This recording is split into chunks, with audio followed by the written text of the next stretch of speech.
জয় রাধে, জয় নিতাই, জয় গুরু, জয় রাধা মাধব। আপনাদের সামনে আমি শ্রী শ্রী চৈতন্য চরিতামৃত পাঠ করব। আপনারা একটু দয়া করে কিছু সময় ব্যয় করে এই চৈতন্য চরিতামৃত পাঠ শ্রবণ করবেন। এই চৈতন্য চরিতামৃত পাঠের মাধ্যমে শ্রী শ্রী চৈতন্য মহাপ্রভুর যে আবির্ভাব, তার মূল কারণ, মুখ্য উদ্দেশ্য জানা যাবে। শ্রী শ্রী চৈতন্য চরিতামৃত আদিলীলা প্রথম পরিচ্ছেদ, পর্ব 5। এর আগে 4 নম্বর পর্ব পর্যন্ত পাঠ করেছি, আজকে পর্ব 5। আজকের পাঠের মাধ্যমে আমরা জানব আমাদের অজ্ঞানতা কি, কোন কোন গুণগুলো থাকলে, কোন কোন দোষগুলো থাকলে আমরা অজ্ঞানতায় নিমজ্জিত থাকব, সেগুলো আমরা পরিষ্কার করে চৈতন্য চরিতামৃত অনুযায়ী জানব। ওম অখণ্ড মণ্ডলাকারং ব্যাপ্তং যেন চরাচরম তৎপদং দর্শিতং যেন তস্मै শ্রী গুরুবে নমঃ। অজ্ঞানতিমিরান্ধস্য জ্ঞানাঞ্জন শলাকয়া চক্ষুরুন্মিলিতং যেন তস্मै শ্রী গুরুবে নমঃ। তপ্ত কাঞ্চন গৌরাঙ্গী রাধে বৃন্দাবনেশ্বরী বিষভানুসুতে দেবী প্রণমামি হরিতে। হা কৃষ্ণ করুণা সিন্ধু দীনবন্ধু জগৎপতে গোপেশ গোপিকা কান্ত রাধা কান্ত নমস্তুতে। জয় শ্রীকৃষ্ণ চৈতন্য প্রভু নিত্যানন্দ শ্রী অদ্বৈত গদাধর শিবাসাদি গৌর ভক্তবৃন্দ। বাঞ্ছা কল্পতরুভ্যশ্চ কৃপা সিন্ধুভ্য এব চ পতিতানাং পাবনেভ্যো অনন্ত কোটি সাধু গুরু বৈষ্ণবেভ্যো নমো নমঃ। ওম নারায়ণং নমস্কৃত্য নরং চৈব নরোত্তমং দেবীং সরস্বতীং ব্যাসং তদং জয়মুদীরয়েৎ। হরে কৃষ্ণ কৃষ্ণ কৃষ্ণ হরে হরে, হরে রাম রাম রাম হরে হরে, হরে কৃষ্ণ কৃষ্ণ কৃষ্ণ হরে হরে, হরে রাম রাম রাম হরে হরে। জয় নিতাই, জয় গৌর, জয় রাধা মাধব, জয় রাধেশ্যাম, জয় গুরু।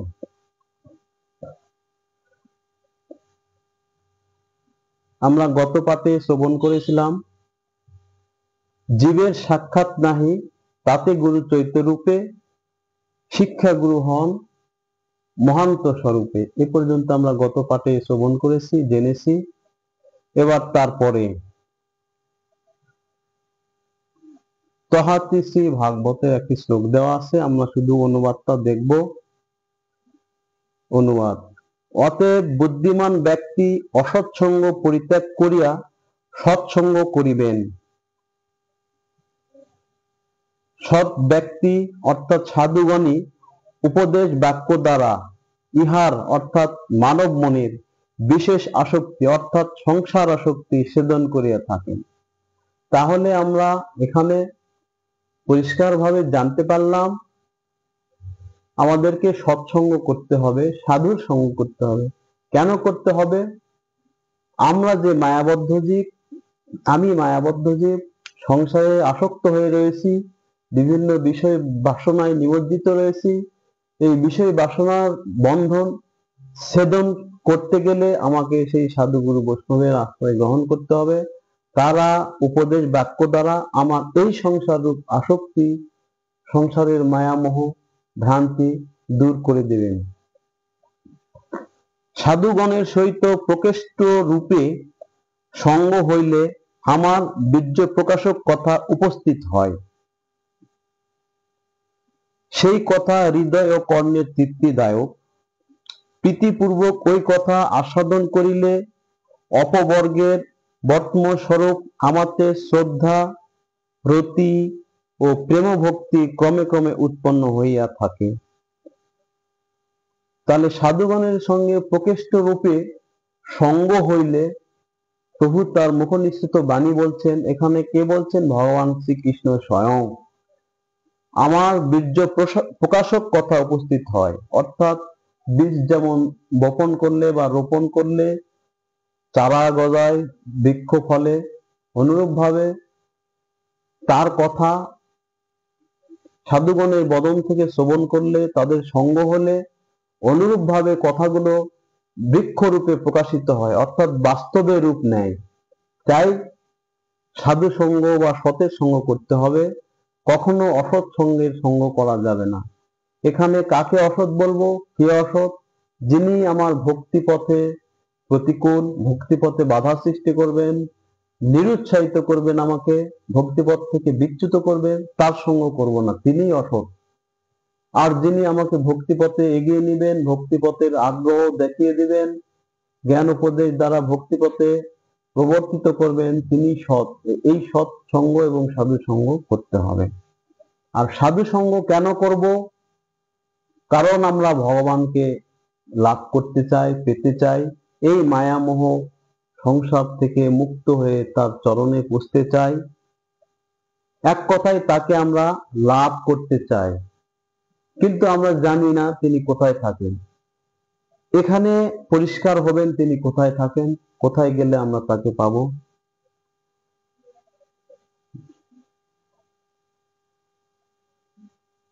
ঈশ্বর স্বরূপ ভক্ত তার অধিষ্ঠান, ভক্তের হৃদয়ে কৃষ্ণ সতত বিশ্রাম। তাহলে কি জানলাম? ঈশ্বর স্বরূপ ভক্ত তার অধিষ্ঠান।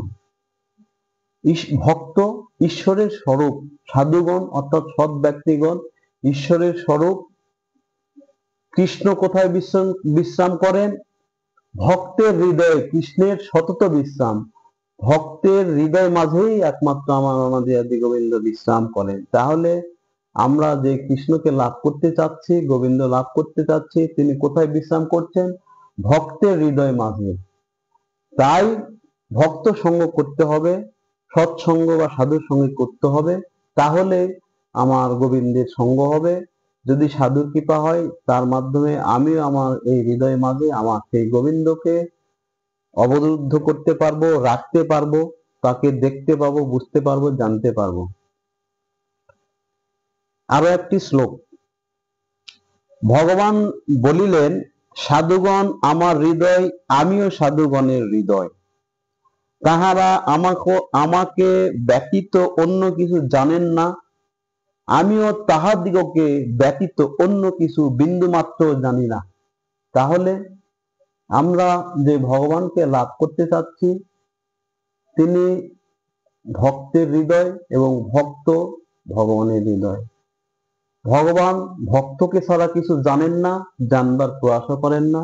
ভক্ত ভগবানকে ছাড়া অন্য কিছু জানেন না, জানবার প্রয়াসও করেন না, চেষ্টাও করেন না। এই কারণে ভক্তর সঙ্গে অর্থাৎ সতের সঙ্গে, সাধুর সঙ্গে সঙ্গ করতে হয়।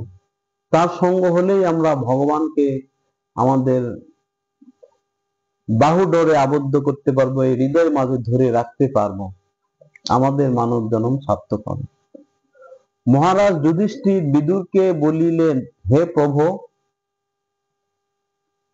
আপনার ন্যায় ভগবত ভক্তগণ নিজেরাই তীর্থ স্বরূপ, হৃদয় স্থিত গদাধর ভগবানের প্রভাবে তীর্থস্থানগুলিকে মহাতীর্থে পরিণত করিবার জন্যই আপনারা তীর্থ ভ্রমণ করিয়া থাকেন। তাহলে সাধুগণ, সৎ ব্যক্তিগণ কেন তীর্থ ভ্রমণ করেন? এখানে পরিষ্কার ভাবে জানা গেল। আমরা যেমন মোবাইলে ব্যালেন্স শেষ হলে রিচার্জ করি, টাকা শেষ হয়ে গেলে আবার রিচার্জ করি, তাহলে তীর্থগুলো যখন আমার মতো অধমের পাপ তাপ গ্রহণ করতে করতে মলিন হয়ে যান, তার সেই মলিনতাকে পুনরায় পুনরুজ্জীবিত করবার জন্য এবং সেই তীর্থস্থানকে মহাতীর্থে পরিণত করবার জন্যই মহাজনগণ, সাধুগণ, সব ব্যক্তিগণ তীর্থে তীর্থে ভ্রমণ করেন এবং তাদের কৃপাতেই তীর্থ মহাতীর্থে পরিণত হয়।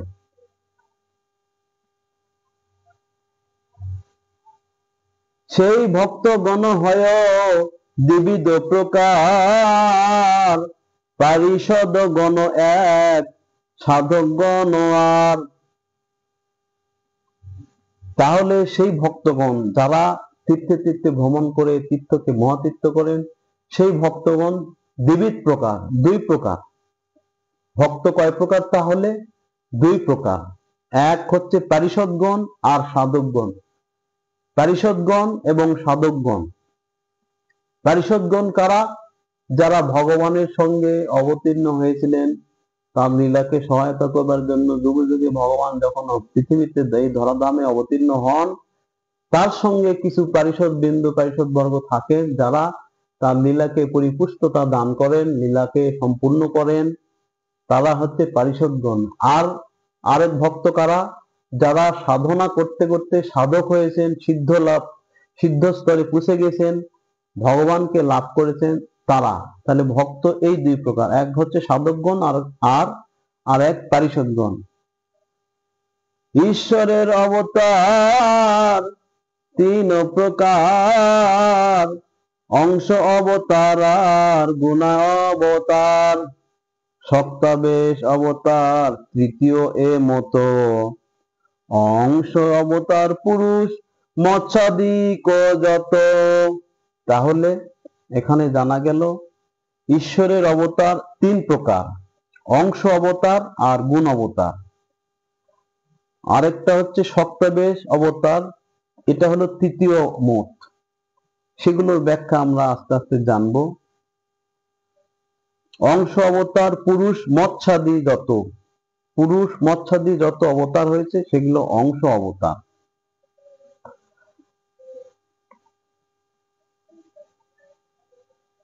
ব্রহ্মা বিষ্ণু শিব তিনের গুণাবতারে গণি, সপ্তাবেশে শনকাদি পিতু মহা পিতু ব্যাস মুনি।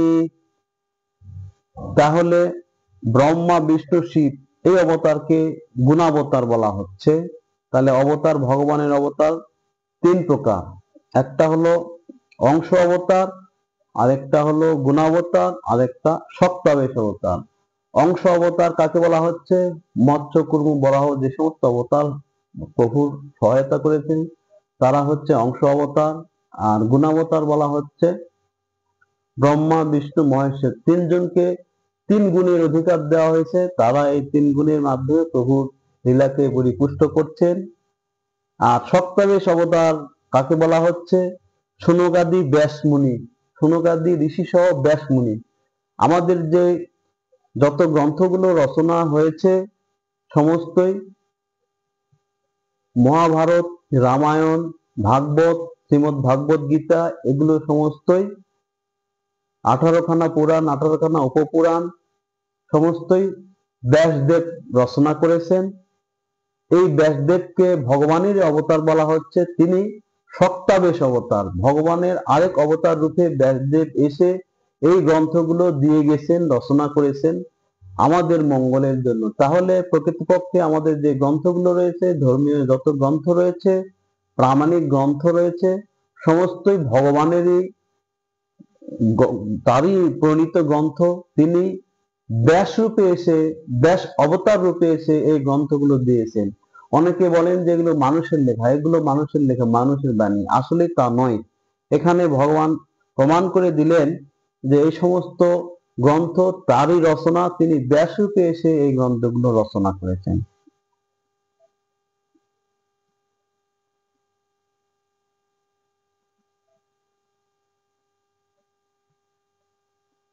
দুই অবতারে হয় ভগবানেরও প্রকাশ, একে তো প্রকাশ হয় আরে তো বিলাস। একই বিগ্রহ যদি হয় বহুরূপ, আকারে তো ভেদ নাহি একই স্বরূপ। মহিষী বিবাহে জৈসে জৈসে করল রাস, ইহাকে কহিয়ে কৃষ্ণের মুখ্য প্রকাশ। তাহলে একই বিগ্রহ যদি হয় বহুরূপ, তাহাতে ভেদ নাই, একই স্বরূপ। একই বিগ্রহ যদি বিভিন্ন রূপে প্রকাশিত হয় তাহাতে কোনো বিগ্রহের সেই বিগ্রহগুলোতে কোনো ভেদ নেই। এখানে স্বয়ং ভগবান যেমন মহিষী বিবাহে জৈসে করলো রাস, মহিষীগণকে বিবাহ করেছেন এবং ব্রজগোপীদের নিয়ে রাস বিলাস করেছেন। এই যে ব্রজগোপীদের নিয়ে রাস বিলাস করেছেন, এই অবতারকে, এই লক্ষ্যকে প্রভুর মুখ্য প্রকাশ বলা হচ্ছে। তিনি কেন এসেছিলেন? তাহলে তার মুখ্য ছিল রাসলীলা করা, এটাই তার মুখ্য অবতার। ব্রজগোপীদের সঙ্গে তিনি রাসলীলা বিলাস করেছিলেন। শ্রী নারদ বলিলেন, অহ ভগবান কৃষ্ণ একাকী একই শরীর দ্বারা একই সময়ে বহু গৃহে পৃথক পৃথক ভাবে আবির্ভূত হইয়া 16,000 রমণীর প্রাণী গ্রহণ করিয়াছিলেন, ইহা বড়ই আশ্চর্যের বিষয়। তাহলে ভগবান শ্রীকৃষ্ণ যখন দ্বারকাতে লীলা করছিলেন, তার 16,000 অর্থাৎ 16,000 মহিষী স্ত্রী ছিলেন, এবং একই সময় যখন প্রভুকে ডাকা হয়েছে, খোঁজা হয়েছে, সকল গৃহ, যে গৃহেতে গিয়ে তাকে খোঁজ করা হয়েছে সেখানেই ভগবান শ্রীকৃষ্ণকে পাওয়া গিয়েছেন। তিনি সেখান থেকে উত্তর দিয়েছেন, সেখান থেকেই বের হয়েছেন। যখন যেই মহিষীর গৃহে গিয়ে প্রভুকে খোঁজ করা হয়েছে, তিনি সেখান থেকেই উপস্থিত হয়েছেন, দেখা দিয়েছেন, অর্থাৎ একই সময়ে 16,000 রমণীর গৃহে তিনি ছিলেন। গোপী মণ্ডল মণ্ডিত রসোৎসব সম্প্রবৃত্ত অর্থাৎ সম্যক রূপে আরম্ভ হইলে যোগেশ্বর শ্রীকৃষ্ণ গোপীগণের দুই দুই জনের মধ্যে প্রবিষ্ট হইয়া তাহাদের কণ্ঠদেশ ধারণ করিলেন। তাহাতে গোপীগণ প্রত্যেকেই মনে করিলেন যে শ্রীকৃষ্ণ আমারই নিকটে বিদ্যমান আছে। অর্থাৎ ভগবান শ্রীকৃষ্ণ যখন গোপীদের নিয়ে রাসোৎসব করছিলেন, রাসমণ্ডলে সকল গোপীদের মাঝে রয়েছেন, দুইজন গোপী পাশাপাশি দেখছেন যে ভগবান শ্রীকৃষ্ণ তারই সামনে রয়েছে, আরেকজন গোপী ওপার থেকে দেখছেন যে ভগবান শ্রীকৃষ্ণ তারই সামনে রয়েছে। অর্থাৎ তিনি একই সময়ে সকল গোপীগণের সামনেই উপস্থিত ছিলেন। সবাই মনে করছেন যে ভগবান শ্রীকৃষ্ণ আমারই সঙ্গে রয়েছে। যেহেতু তিনি এক এবং বহু, ইচ্ছা মাত্রই বহু রূপ ধারণ করতে পারেন, তাই তিনি বহু রূপ ধারণ করে বহুরূপ সকল গোপীদের সামনে একই সময়ে হাজির হয়েছিলেন।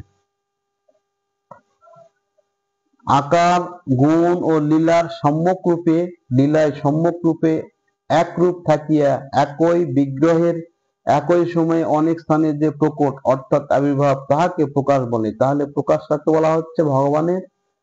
একই সময়ে একই বিগ্রহ যদি বিভিন্ন স্থানে প্রকটিত হয় তাহলে সেটাই ভগবানের প্রকাশ।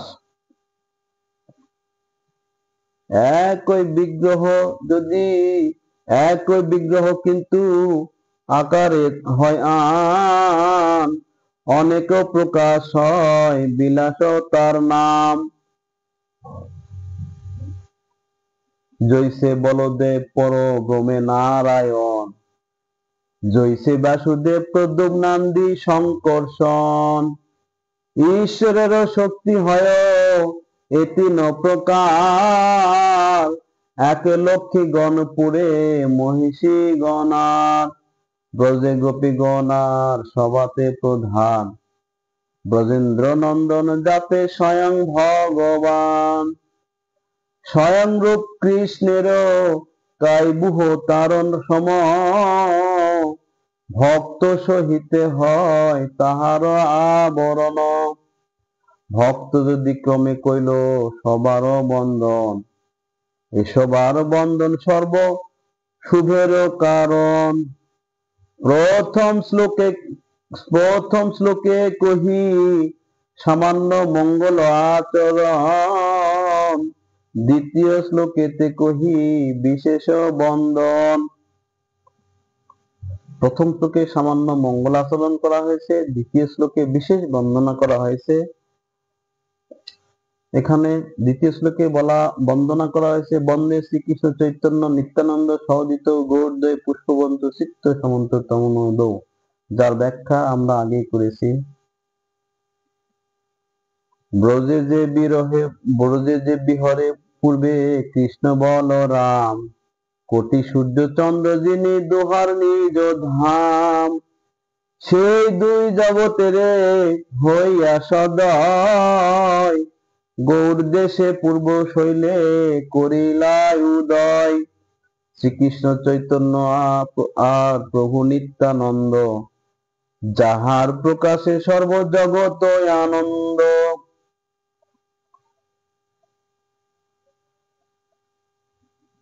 তাহলে ব্রজের যে বিহরে পূর্বে কৃষ্ণ বলরাম, ব্রজে যখন ভগবান শ্রীকৃষ্ণ এবং বলরাম বিহার করছিলেন, সেই পূর্বে মানে দাপট লীলাতে, দাপট যুগে ভগবান শ্রীকৃষ্ণ এবং স্বয়ং বলরাম লীলা বিলাস করছিলেন, তখন কোটি সূর্য চন্দ্র যিনি দোহার নিজ ধাম, কোটি সূর্য চন্দ্র সবকিছুই তাদের নিজ ধাম ছিল।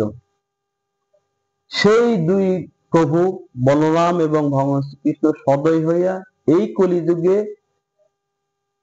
আমাদের মতো, আমার মতো অধম পাপী তাপী জীবকে তরাবার জন্য গৌর দেশে উদয় হলেন। সেই কথাই এখানে বলছেন, শ্রীকৃষ্ণ চৈতন্য প্রভু আর নিত্যানন্দ, যাহার প্রকাশে সর্বজগৎ আনন্দ। ভগবান শ্রীকৃষ্ণ চৈতন্য মহাপ্রভু এবং নিত্যানন্দ প্রভু যখন এসেছিলেন, তখন থেকেই এই জগৎটাকে যেন প্রেম বন্যায় ভাসিয়ে দিয়ে গেছেন। এখনো সেই প্রেম বন্যা প্রবাহিত হচ্ছে ভক্তগণের হৃদয় মাঝে, সেই প্রবাহ থেমে নেই। সেই কথাই বলছেন এখানে, যাহার প্রকাশে সর্বজগৎ আনন্দ।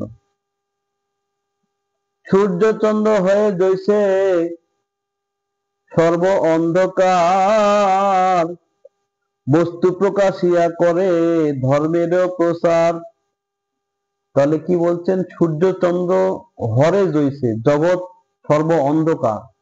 সূর্য চন্দ্র রাতের বেলাতে যখন অন্ধকার থাকে, তখন যদি চন্দ্রের উদয় হয় তাহলে কিছুটা আলোকিত হয়। আবার রাত্রি শেষে যখন দিন আসে, সূর্য উদয় হন, তখন সকল অন্ধকার দূরীভূত হয়ে এই জগৎটা প্রকাশিত হয়। অনুরূপ ভাবে ভগবান শ্রীকৃষ্ণ চৈতন্য মহাপ্রভু এবং স্বয়ং নিত্যানন্দ প্রভু আবির্ভূত হয়ে এই জগৎ জীববাসীদের হৃদয় মাঝে সকল অন্ধকার দূরীভূত করলেন, জগৎকে প্রকাশিত করলেন, ভক্তদেরকে প্রকাশিত করলেন। ভক্তের হৃদয় মাঝে প্রভু ধরা দিলেন, আবির্ভাব হলেন, উদিত হলেন। বস্তু প্রকাশিয়া করে ধর্মের প্রচার। এই মতো দুই ভাই জীবের অন্ধকার, এই মতো দুই ভাই জীবের অজ্ঞান, তমনাশ করি কইল তত্ত্ব বস্তু দান। তাহলে এই মতো দুই ভাই, যেমন সূর্য চন্দ্র উদিত হয়ে অন্ধকার দূর করেন, এই মতো দুই ভাই অর্থাৎ স্বয়ং প্রভু নিত্যানন্দ এবং স্বয়ং প্রভু শ্রী চৈতন্য মহাপ্রভু, দুই ভাই আবির্ভূত হয়ে জীবের হৃদয় মাঝে যে অজ্ঞানতা রয়েছে, সেই অজ্ঞানতা গুলোকে দূর করে তত্ত্ব বস্তু প্রকাশ করলেন। এখন প্রশ্ন, যে আসলে কি তিনি আমার হৃদয় মাঝে উদয় হয়ে আমার অন্ধকার দূর করেছেন? আমার কি তত্ত্ববস্তু সেগুলো প্রকাশিত হয়েছে? যদি না হয় তাহলে আমি অন্ধকারে রয়ে গেলাম, আমার কাছে ভগবান শ্রীকৃষ্ণ চৈতন্য মহাপ্রভুর আবির্ভাবের কোনো অর্থ নেই। আর যতক্ষণ না আমি তার সেই জ্ঞানে দ্বারা, সেই আলোর দ্বারা আলোকিত হচ্ছি, তাকে হৃদয়ের মধ্যে ধরতে পারছি, আমার চেতনা না ফিরছে, আমার চৈতন্য না ফিরছে, ততক্ষণ পর্যন্ত আমি অন্ধকারে রয়ে গেলাম, অন্ধকারেই থেকে যাব। তাই আমাকে যেভাবে হোক তার সেই জ্ঞান অর্জন করতে হবে। স্বয়ং মহাপ্রভু যে জ্ঞান দিয়ে গেছেন, সেই জ্ঞানের দ্বারা আমাকে আলোকিত হতে হবে, উদ্ভাসিত হতে হবে, আমার ভিতরের অন্ধকার গুলো দূর করতে হবে। যদি না হয় তাহলে আমি অন্ধকারে রয়ে গেলাম, এবং শেষ বিদায়ের সময় যদি এভাবেই বিদায় নিয়ে যায়, তাহলে আবার অন্ধকারে নিমজ্জিত হয়ে যাব। তাই তার জ্ঞানটা যে করেই হোক, সাধু সঙ্গের মাধ্যমে হোক, সৎসঙ্গের মাধ্যমে হোক, গুরু কৃপায় হোক, অর্জন করতে হবে। এবার আমরা দেখি তমনাশ করি কইল তত্ত্ববস্তু দান।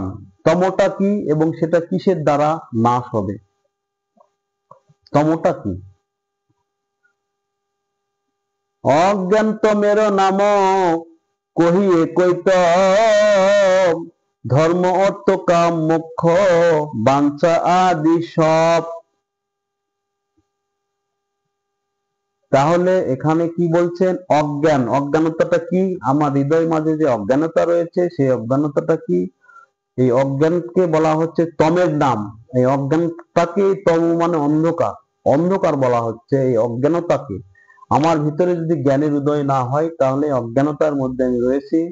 আর জ্ঞান বলতে জড়জাগতিক যে জ্ঞানগুলো রয়েছে পুঁথিগত বিদ্যার মাধ্যমে, কেউ হয়তো ডাক্তার হতে পারেন, ইঞ্জিনিয়ার হতে পারেন, আরো উচ্চ স্তরে উঠে যেতে পারেন, ডক্টরেট ডিগ্রি লাভ করতে পারেন কোনো বিষয়ের উপর। সেই জ্ঞানকে এখানে বোঝানো হয়নি, বলা হয়নি। এখানে বলা হচ্ছে ভগবান সম্পর্কিত জ্ঞান, কৃষ্ণ সম্পর্কিত জ্ঞান। সেই জ্ঞানটা যদি আমার না হয় তাহলে আমি অজ্ঞানে রয়েছি। আর সেই অজ্ঞানতাগুলো কি কি? ধর্ম, অর্থ, কাম, মোক্ষ, বাঞ্ছা আদি সব। আমার মাঝে যদি ধর্ম অর্জন করবার বাসনা থাকে, এটা এক রকমের অজ্ঞানতা। অর্থ, অর্থ কামানোর জন্য, অর্থ রুজি রোজগারের জন্য যদি ব্যস্ত হয়ে থাকি, এই জ্ঞানগুলো যদি অর্জন করতে থাকি তাহলে এটা এক রকমের অজ্ঞানতা। কাম, কাম কামনা বাসনায় আবদ্ধ হয়ে ভগবানকে না বুঝে কাম কামনায় জর্জরিত হয়ে যদি ছোটাছুটি করি তাহলে এটা এক রকমের অজ্ঞানতা। মোক্ষ বাঞ্ছা, আমি মুক্তি লাভ করতে চাই, মুক্তি পেতে চাই, এই ধরনের বাসনা যখন আমার হৃদয় মাঝে থাকবে এটাও অজ্ঞানতা। এগুলোকে দূর করতে হবে, হৃদয় থেকে এগুলো এলিমিনেট করতে হবে, এগুলো দূরে সরিয়ে ফেলতে হবে, ঝেড়িয়ে ফেলতে হবে। তাহলে আমি অজ্ঞানতার অন্ধকার থেকে বের হয়ে জ্ঞানের আলোর দ্বারা উদ্ভাসিত হব। এখানে প্রভু আরো কি বলছেন? একটি শ্লোক দেওয়া আছে, তার অর্থ মহামণি শ্রী অর্থাৎ শ্রী নারায়ণ কৃত এই শ্রীমদ্ ভাগবতে নির্মৎসর সাধুদিকের অনুষ্ঠেয় কৈতব শূন্য অর্থাৎ সম্যক রূপে ফলাকাঙ্ক্ষা রহিত সর্বোৎকৃষ্ট অর্থাৎ পরম ধর্ম নির্মিত হইয়াছে ইহাতে, অর্থাৎ এই শ্রীমদ্ ভাগবতে, অর্থাৎ শ্রীমদ্ ভাগবতের যে জ্ঞান, সেই জ্ঞানের কথা বলা হচ্ছে। সেই জ্ঞানে ত্রিতাপ অর্থাৎ আধ্যাত্মিক, আদি দৈবিক ও আদি ভৌতিক তাপ নাশক এবং পরম মঙ্গলপ্রদ পরমার্থভূত বস্তু জানিতে পারা যায়। অন্যান্য শাস্ত্র আলোচনায় বা সাধন দ্বারা ঈশ্বর কি সদা হৃদয়ে অবরুদ্ধ হয়েন? অর্থাৎ হয়েন না। কিন্তু যে সমস্ত কৃতি ভক্ত এই শ্রীমদ্ ভাগবত শ্রবণ করিতে ইচ্ছা করেন তৎক্ষণাৎ অর্থাৎ ইচ্ছা মাত্রে ঈশ্বর তাঁর হৃদয়ে অবরুদ্ধ হয়। তাহলে এখানে পরিষ্কারভাবে ভগবান শ্রীকৃষ্ণ কি জানিয়ে দিচ্ছেন? যে ভাগবতের গ্রন্থ আলোচনা পাঠ এবং এখন চৈতন্য, ভাগবত প্রথমে গীতা, তারপর ভাগবতের জ্ঞান দরকার, এরপরে সর্বশেষ চৈতন্য চরিতামৃতের জ্ঞান দরকার। এই গ্রন্থগুলো ব্যতি রেখে অন্য যে সমস্ত গ্রন্থ আমাদের রয়েছে সেগুলো পাঠ বা আলোচনা করলে ঈশ্বর কি হৃদয়ে অবরুদ্ধ হন? কখনোই অবরুদ্ধ হন না। এখানে এই শ্লোকে পরিষ্কার করলেন একমাত্র ভাগবতের জ্ঞান এবং চৈতন্য চরিতামৃতের জ্ঞান যতক্ষণ না আমাদের অর্জন হবে ততক্ষণ ভগবান শ্রীকৃষ্ণ আমাদের হৃদয় মাঝে অবরুদ্ধ হবেন না, কখনোই নন। কিন্তু আমরা যখন ভাগবত শ্রবণ অথবা শ্রী শ্রী চৈতন্য চরিতামৃত পাঠ শ্রবণ করতে চাইব, সঙ্গে সঙ্গে তিনি আমাদের হৃদয় মাঝে অবরুদ্ধ হবেন, আমাদের হৃদয় মাঝে থেকে আস্তে আস্তে সেই জ্ঞানগুলোকে প্রকাশিত করবেন। এটা যদি না হতো তাহলে স্বয়ং এই শ্লোক তিনি বলতেন না। এটা ভগবানেরই শ্রীমদ্ ভাগবতেরই শ্লোক, তারই বাণী, সপ্তাবেশ অবতার রূপে এসে তিনি এই বাণীটা দিয়ে গিয়েছেন। তাহলে একটি কথা পরিষ্কার যে আমরা যদি ভগবানকে আমাদের হৃদয় মাঝে ধরতে চাই, ধরে রাখতে চাই, তাহলে আমাদেরকে অবশ্যই শ্রীমদ্ ভাগবতের জ্ঞান অর্জন করতে হবে এবং তারপরে শ্রী শ্রী চৈতন্য চরিতামৃতের জ্ঞান অর্জন করতে হবে। ভাগবতের জ্ঞান অর্জন করে যদি আমরা থেমে যাই তাহলে সম্পূর্ণভাবে ভগবানকে হৃদয় মাঝে অবরুদ্ধ করা যাবে না, তাকে পাওয়া পাওয়া সম্ভব হবে না। যদি চৈতন্য চরিতামৃতের জ্ঞান অর্জন হয়, শ্রবণ হয়, কীর্তন হয়, তাহলেই তাকে আমার হৃদয় মাঝে অবরুদ্ধ করতে পারবো। আর এই চৈতন্য চরিতামৃতের জ্ঞানের প্রকাশের জন্য, বিস্তারের জন্য, বিকাশের জন্যই আমার এই ক্ষুদ্র প্রয়াস। আপনারা যদি কৃপা করেন, কৃপা করে আমার এই চৈতন্য পাঠ শ্রবণ করেন, আমি অজ্ঞ ব্যক্তি, চৈতন্য জ্ঞান আমার নেই, তথাপিও যতটুকুই তিনি বলাবেন ততটুকুই আমি বলতে পারবো। এটাই যদি আপনারা শ্রবণ করেন এবং এটাকে প্রচার করেন, তাহলে এর মাধ্যমে হয়তো কিঞ্চিত তার এই জ্ঞানের বিকাশ বিস্তার হতে পারে। এরপরে আমরা পরের শ্লোকে যাই। তাহলে এখানে আমরা জানলাম অজ্ঞান তমের নাম কহিয়ে কৈতব, ধর্ম অর্থ কাম মোক্ষ বাঞ্ছা আদি সব। তার মধ্যে মোক্ষ বাঞ্ছা কৈতব প্রধান, যাহা হইতে কৃষ্ণ ভক্তি হয় অন্তর ধ্যান। তাহলে এখানে দেখা যাচ্ছে যে আমার মধ্যে যদি মোক্ষ বাঞ্ছা হয়, মুক্তি লাভের বাসনা জন্মে, এই পৃথিবীর জ্বালায় জর্জরিত হয়ে, সুখ দুঃখ ভোগ করতে করতে তিতাব জ্বালায় জর্জরিত হয়ে আমরা যদি বারবার হৃদয় মাঝে এই বাসনা করি, হে প্রভু আমাকে এখান থেকে মুক্ত করে দাও, মুক্তি দাও, মুক্তি দাও, তাহলে এটা সবচেয়ে অজ্ঞানতা, সবচেয়ে অন্ধকার। এর ফলে আমার হৃদয় মাঝে যে কৃষ্ণ ভক্তির অঙ্কুর হয়েছিল, যে কৃষ্ণ ভক্তির উদয় হয়েছিল, সেটাও আস্তে আস্তে হৃদয় মাঝ থেকে অন্তর ধ্যান হয়ে যাবে, সেটাও থাকবেন না। তাই এগুলোকে হৃদয় মাঝ থেকে অবশ্যই পরিপূর্ণভাবে এলিমিনেট করতে হবে, ডিলিট করে দিতে হবে, যেন এগুলো বাঞ্ছা বাসনা আমার না থাকে। পরের একটি শ্লোক, পূর্বোক্ত শ্রীমদ ভাগবতের ধর্ম প্রজ্জিত কৈতব ইত্যাদি শ্লোকের প্রজ্জিত শব্দের অন্তর্গত উপসর্গ সম্বন্ধে টিকাকার শ্রীধর স্বামীচরণ বলিতেছেন, শব্দের মোক্ষাভিসন্ধিরও নিরসন করা হইল। কৃষ্ণ ভক্তির বাদক যত শুভ কর্ম, সেহ এক জীবের অজ্ঞানতম ধর্ম, যাহার প্রসাদে এই তম হয় নাশ, তম নাশ করি করে তথ্যেরও প্রকাশ। তাহলে কি দেখা যাচ্ছে, এখানে কি জানা গেল? কৃষ্ণ ভক্তির বাধক, কৃষ্ণ ভক্তির পথে বাধা। কি বাধা? যত শুভ কর্ম, শুভ কর্ম এবং অশুভ কর্ম রয়েছে সংসার মাঝে, সমাজে বিভিন্ন রকমের শুভ কর্ম আমরা করে থাকি, সেগুলো শুভও হতে পারে এবং অশুভও হতে পারে। এই কর্মের দ্বারা কখনো কৃষ্ণ ভক্তি অর্জন হয় না। কৃষ্ণ ভক্তি অর্জন করতে গেলে এই শুভ কর্মেরও ঊর্ধ্বে আসতে হবে। এগুলো ঊর্ধ্বে না আসা পর্যন্ত কৃষ্ণ ভক্তি অর্জন হবে না, তম জ্ঞান নাশ হবে না। এবং তম জ্ঞান যদি নাশ হয়, তাহলে আমার হৃদয়ের মধ্যে তত্ত্ব বস্তুর প্রকাশ হবে না। সেই তত্ত্ব বস্তুটা কি, সেটা আমরা এখন জানি। তত্ত্ব বস্তু কৃষ্ণ, কৃষ্ণ ভক্তি প্রেম রূপ, নাম সংকীর্তন সব আনন্দ স্বরূপ। সূর্যচন্দ্র বাহিরেরও তমসে বিনাশে, বহির্বস্তু ঘটপট আদি সে প্রকাশে। তাহলে তত্ত্ববস্তু কৃষ্ণ আর কৃষ্ণ ভক্তি প্রেম স্বরূপ। আমাদেরকে অর্জন করতে হবে কি? কৃষ্ণ। আর কৃষ্ণকে অর্জন করতে গেলে আমাদের দরকার প্রেম, তার প্রতি প্রেম, তার প্রতি ভালোবাসা। কৃষ্ণ ভক্তিটাই প্রেম স্বরূপ। কৃষ্ণ ভক্তি অর্জন হলেই প্রেম অর্জন হবে। আর এই প্রেম থেকে আস্তে আস্তে আমরা সেই তত্ত্ববস্তু অর্থাৎ কৃষ্ণ সম্পর্কে জানতে পারবো। আর এগুলো কিভাবে জানা যাবে? এগুলো জানা যাবে এই যে দুই ভাই শ্রী শ্রী চৈতন্য মহাপ্রভু এবং শ্রী নিত্যানন্দ প্রভু এসেছিলেন, তাহারা বইয়ের ঘটপট আদি, যেমন সূর্যচন্দ্র প্রকাশ করছে, বাইরে যে ঘটপট রয়েছে সেগুলো অন্ধকার থেকে সূর্যচন্দ্র উদিত হলে সেগুলো যেমন প্রকাশ হচ্ছে, হৃদয় মাঝে অন্ধকার গুলো সেই দুই ভাই কৃপা করে দূর করবেন। সেটাই আমরা এখানে দেখি। দুই ভাই হৃদয়ের খালি অন্ধকার, দুই ভাগবত সঙ্গে করানো সাক্ষাৎকার। এক ভাগবত বড়, ভাগবত শাস্ত্র, আর ভাগবত ভক্ত, ভক্তিরস পাত্র।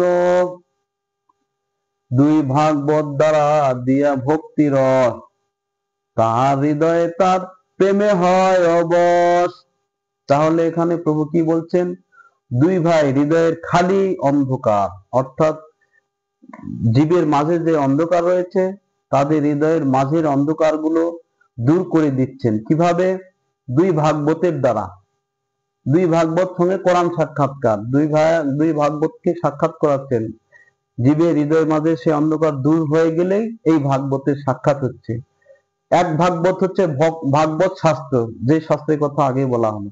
তাহলে এই ভাগবত শাস্ত্রটাকে হৃদয়ের মাঝে প্রকাশ করতে চাইলে আমি শুনতে চাই, জানতে চাই, এই বাসনা কখন আসবে? যখন আমার হৃদয়ের মাঝ থেকে অন্ধকার দূর হবে। যারা অন্ধকার থেকে দূর হতে পারেননি তাদের ভাগবত শ্রবণ করবার মতো ধৈর্য, শ্রবণ করবার মতো ভক্তি জ্ঞান আসে না। দেখবেন জগতে বহু ভক্ত বিচরণ করছেন, বহু জীব ঘুরে বেড়াচ্ছেন, ভাগবত পাঠে, চৈতন্য পাঠে যদি তাদেরকে আহ্বান করা হয় তাহলে তারা বলে যে তাদের সময় নেই। আসলেই তো সময় নেই, কারণ তারা তো অন্ধকারে রয়েছে। যদি অন্ধকার থেকে দূরে থাকতো, বের হয়ে আসতো, তাদের ভিতর থেকে তম নাশ হতো, তাহলে অবশ্যই ভাগবত শাস্ত্র শ্রবণ করবার জন্য তাদের হৃদয়ে বাসনা জাগতো, আকাঙ্ক্ষা জাগতো এবং শ্রবণ করত। তাহলে ভাগবত শ্রবণ করাও অন্ধকার দূরে হওয়ার একটি লক্ষণ। আর ভাগবত কি? ভক্ত ভক্তিরস পাত্র। এক ভাগবত ভক্তিরস শাস্ত্র, ভক্তি শাস্ত্র ভাগবত, আরেক ভাগবত ভক্ত ভক্তিরস পাত্র। অর্থাৎ একজন ভক্ত একটা বড় ভাগবত।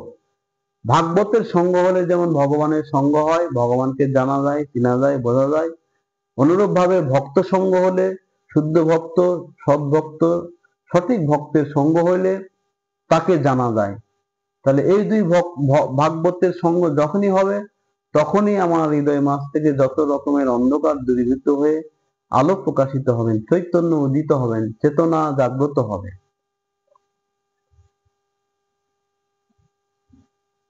এক অদ্ভুত সমকালে দুহারো প্রকাশ, আর অদ্ভুত চিত্ত গুহায় তম করে নাশ। এই চন্দ্র সূর্য দুই পরম সদয়, জগতের ভাগ্যে গড়ে করিলাই উদয়। সেই দুই প্রভুর করে চরণ বন্দন, যাহা হইতে বিঘ্ন নাশ অভীষ্ট পূরণ। এই দুই শ্লোকে কইল মঙ্গল বন্দন। তৃতীয় শ্লোকের অর্থ শোনো সর্বজন। বক্তব্য বাহুল্য গ্রন্থ বিস্তারের ডরে, বিস্তারে না বর্ণে সারার্থ করি স্বল্পাক্ষরে।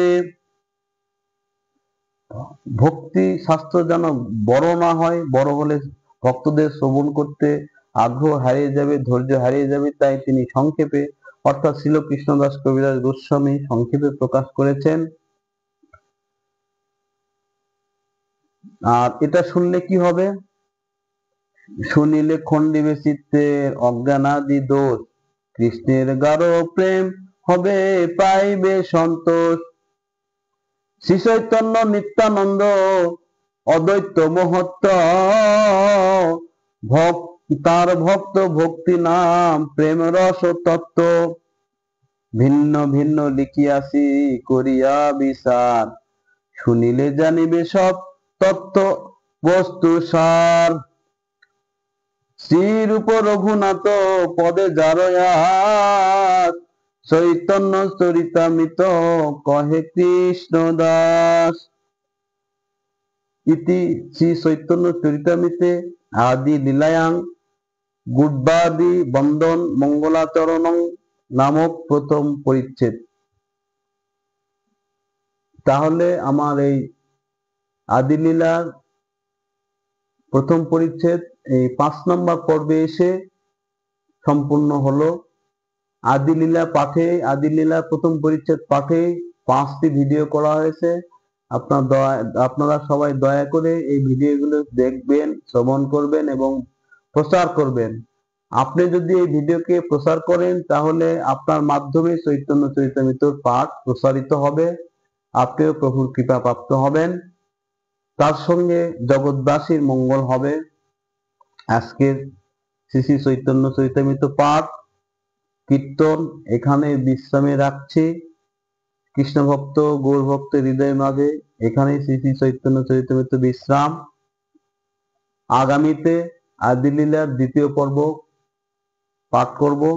আপনারা ধৈর্য সহকারে শ্রবণ করবেন এবং আমাকেও আশীর্বাদ দিবেন, চরণধুলি দিয়ে কৃতার্থ করবেন। আপনাদের চরণধুলির বলে কৃপায় হয়তো আমি আমার এই ক্ষুদ্র প্রয়াসকে এগিয়ে নিয়ে যেতে পারবো। বাঞ্ছাকল্পতরুভ্যশ্চ কৃপা সিন্ধুভ্য এব চ পতিতানাং পাবনেভ্যো অনন্ত কোটি সাধু গুরু বৈষ্ণবেভ্যো নমো নমো। হরে কৃষ্ণ কৃষ্ণ কৃষ্ণ হরে হরে, হরে রাম রাম রাম হরে হরে। জয় জয় রাধা গোবিন্দ প্রেমানন্দে হরি হরি বল।